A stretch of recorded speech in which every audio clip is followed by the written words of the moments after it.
بسم اللہ الرحمن الرحیم۔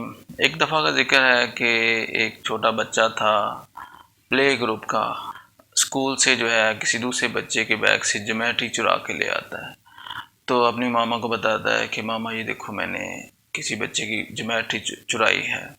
اس کی ماما اس سے بہت لاڈ پیار کرتی تھی، وہ اس کو اس بات پہ ذرا ڈانٹتی نہیں ہے، اس کو سمجھاتی نہیں ہے، اس کو روکتی نہیں ہے۔ اسی طرح وہ دوسرے دن پھر کسی بچے کی کوئی کتاب جو ہے وہ بیگ سے چرا کے لے آتا ہے، اپنی ماما کو بتاتا ہے کہ ماما یہ دیکھو میں نے کسی دوسرے بچے کی کتاب چرائی ہے۔ اس کی ماما پھر بھی اس کو نہیں ڈانٹتی ہے، اس کو نہیں روکتی ہے کہ یہ غلط ہے، یہ صحیح ہے۔ تو وہ بچہ گالیاں دینا شروع ہو جاتا ہے، گندے بچوں کے ساتھ کھیلنا شروع ہو جاتا ہے۔ اس بات پہ بھی اس کی ماما اس کو ذرا بھی نہیں روکتی ہے، نہ ڈانٹتی ہے، وہ صرف اس سے پیار جو ہے وہی کرتی ہے، لاڈ کرتی ہے۔ تو بچے کو غلط اور صحیح کی سمجھ جو ہے وہ آتی ہی نہیں ہے، اس کو وہ سمجھاتی ہی نہیں ہے اس کی ماما۔ تو بڑا ہوتے ہوتے جب وہ بچہ اور برے لڑکوں کی صحبت جو ہے وہ اختیار کرنا شروع کر دیتا ہے، ایسے لڑکے جو سگریٹ پیتے ہیں، پان کھاتے ہیں، آوارہ گردی کرتے ہیں، تو اس کی ماما جو ہے پھر بھی اس کو برا بلا نہیں کہتی ہے، اس کو روکتی نہیں ہے، اس کو ڈانٹتی نہیں ہے، اس کو مارتی نہیں ہے، اس کو یہ بتاتی نہیں ہے کہ سیدھا رستہ کیا ہے، غلط رستہ کیا ہے، کیا ہم نے کرنا ہے، کیا نہیں کرنا ہے۔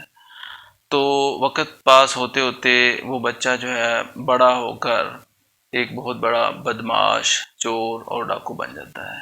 وہی بچہ جب کسی کا قتل کرتا ہے، عدالت اس کو سزا دیتی ہے، سزائے موت دے دیتی ہے، تو وہ بچہ جو ہے سزائے موت کے لیے جب وہ بڑا ہو کر قتل کرتا ہے تو سزائے موت ہوتی ہے، تو اس کے بعد جب اس کو سزائے موت ہوتی ہے تو عدالت اس سے پوچھتی ہے کہ تمہاری کوئی آخری خواہش ہے تو بتاؤ۔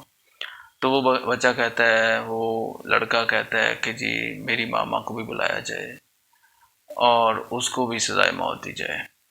تو اس کی ماما کو بلایا جاتا ہے اور پوچھتے ہیں کہ تم ایسا کیوں کہہ رہے ہو؟ اس نے کہا جی کہ جب میں پہلی دفعہ جمیٹری چرائی تھی، جب میں نے چوریاں کی تھی، تو میری ماما نے مجھے نہیں روکا تھا، نہ مجھے ڈانٹا تھا، نہ مجھے مارا تھا۔